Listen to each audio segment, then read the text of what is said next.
1945년 원자폭탄 개발에 성공한 오펜하이머는 말했습니다. 핵무기는 전 인류에게 전쟁 종식의 필요성을 알게 해줄 것이라고요. 1912년 무선통신을 발명한 굴리엘모 마르코니는 무선시대의 도래로 인해 전쟁은 사라질 것이라고 자신했습니다. 무선 기술이 전쟁을 무의미하게 만들 것이라고 생각했던 것이죠. 1897년 최초의 자동발사 기관총을 발명한 하이럼 맥심은 자신의 공포스러운 발명품으로 인해 사람들이 전쟁에 대해 좀 더 신중하게 생각하게 될 것이라고 기대했습니다. 하지만 이들의 바람에도 불구하고 전쟁은 계속해서 세계 여러 곳에서 이어지고 있으며 핵의 위협으로 인해 인류는 세계 공멸이라는 공포를 떠안게 되었습니다.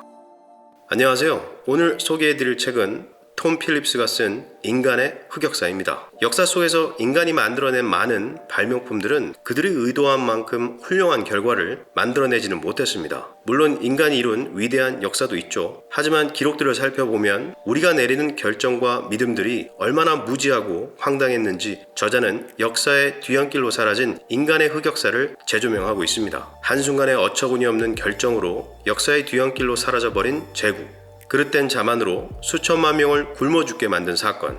그런데 왜 이러한 역사들을 우리가 알아야 할까요? 인간의 욕심과 자만으로 똑같은 실수는 반복되기 때문입니다. 저자가 전하는 인간의 흑역사. 그럼 시작해 보겠습니다.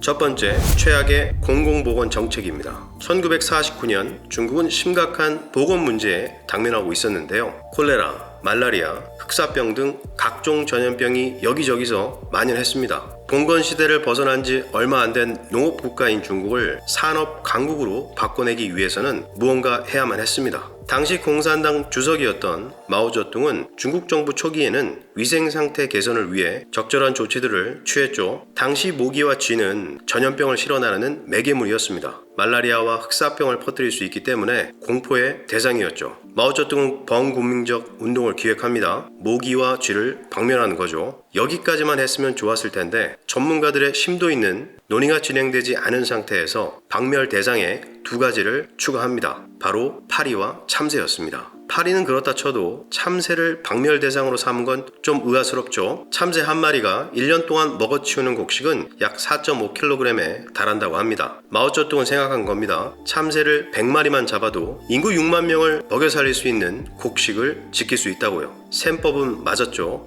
모기, 쥐, 파리, 그리고 참새 박멸을 통칭해서 제4의 운동으로 부르며 1958년 전국에서 대대적으로 시행됩니다. 제4의 운동이 얼마나 뜨거웠냐면 참새는 자본주의의 대표 동물이라고 부를 정도였습니다. 남녀노소를 가릴 것 없이 파리채에서 소총까지 등장하고 어린이들은 새총으로 참새를 박멸하기 시작했는데요. 참새 둥지를 찾아 알을 깨부수고 냄비와 솥을 연신 두드리니 참새가 스트레스로 죽을 정도였다고 합니다. 결국 중국 인민은 승리합니다. 쥐 15억 마리, 모기 1100만 킬로그램, 파리 1억 킬로그램, 그리고 참새 10억 마리가 사라졌습니다. 하지만 중국 정부는 뭔가 잘못되었음을 곧 깨닫게 되는데요. 참새는 곡식만 훔쳐 먹었던 게 아닙니다. 해충과 메뚜기도 잡아먹었던 거죠. 갑자기 10억 마리의 천적이 사라진 메뚜기는 거대한 공포의 구름을 이루며 중국 전역의 논밭을 싹쓸이하기 시작합니다. 1959년부터 1962년까지 중국에 덮친 대기근으로 1,500만 명에서 많게는 3천만 명이 굶어 죽습니다. 물론 이러한 참사는 참새뿐만이 아니라 여러 잘못된 결정들이 복합적으로 야기한 대재앙이었습니다. 인류는 배워야 합니다. 개인의 잘못된 결정이 초래할 수 있는 결과에 대해서 말이죠.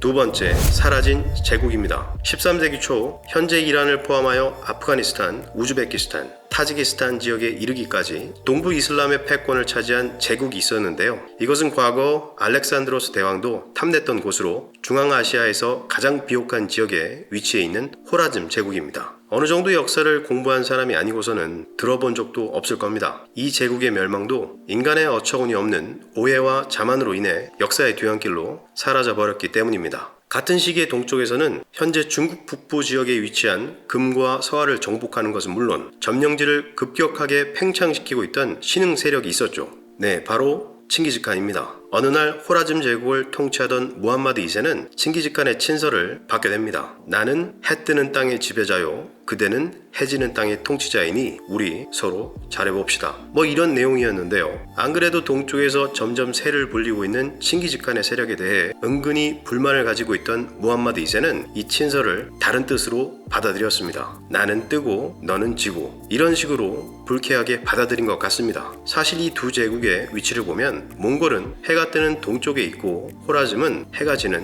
서쪽에 위치해 있었습니다. 하지만 이미 불만이 싹트고 있던 무함마드 2세는 그냥 불쾌해지기로 결심한 사람 같았습니다. 실제로 몽골의 칭기즈칸은 더 이상 서쪽으로 진격하고 싶지 않았습니다. 이미 커질 대로 커진 몽골 제국의 내치에 더욱 힘쓰고 싶었던 것으로 보이는데요. 칭기즈칸은 호라즘 제국의 통치자에게 계속해서 사이좋게 지내자는 친서를 보냈지만 결국 호라즘 측에서 몽골 사절단을 몰살시켜버리는 도발을 하고 맙니다. 하지만 놀랍게도 칭기즈칸은 이러한 만행에도 불구하고 다시 한번 잘해보자는 사신단을 또 보내게 되죠. 그러나 무함마드는 사과는커녕 사신단의 목을 베고 모욕을 주는 만행을 저지릅니다. 1219년 칭기즈칸이 결국 칼을 빼어듭니다. 그 결과 3년 뒤 1222년 호라즘 제국은 지도에서 사라지는 불운을 겪게 됩니다. 역사학자들이 추정하기로는 몽골군에 비해 호라즘의 병사가 2배 이상이었을 것으로 예상하는데요. 그 당시 전투력 쩔던 몽골군에게는 어쩔 수 없었던 것 같습니다. 호라즘과 같은 어처구니 없는 정치적 실수로 인해 사라진 문명들은 많습니다. 16세기 잘못된 환영식으로 한순간에 멸망한 아즈텍 제국과 잉카 제국, 5세기 나라를 공짜로 내준 브리튼 왕 등, 하지만 역사는 계속될 뿐입니다. 톰 필립스가 쓴 인간의 흑역사는 21세기 최첨단 과학의 세상을 열어가는 인류가 동시에 얼마나 드라마틱한 참사도 같이 만들어내고 있는지 여실히 보여줍니다. 정말 어처구니 없는 사건들도 소개되어 있는데요. 그럼에도 아직 인류가 존재하고 있다는 건 어쩌면 현재 인류가 위기로 여기는 기후 문제, 핵 문제들도 어떻게든 극복해 나갈 수 있지 않을까 하는 안일한 기대감마저 생기게 됩니다. 재미난 스토리를 통해 보는 역사적 사실들, 더 많은 이야기들이 궁금하다면 한 번쯤 읽어보시기를 추천합니다. 저자의 인사말로 이 책의 리뷰를 마치겠습니다. 진짜 큰 바보짓을 저질러본 모든 사람에게 이 책을 바친다. 당신은 혼자가 아니다. 감사합니다. 끝.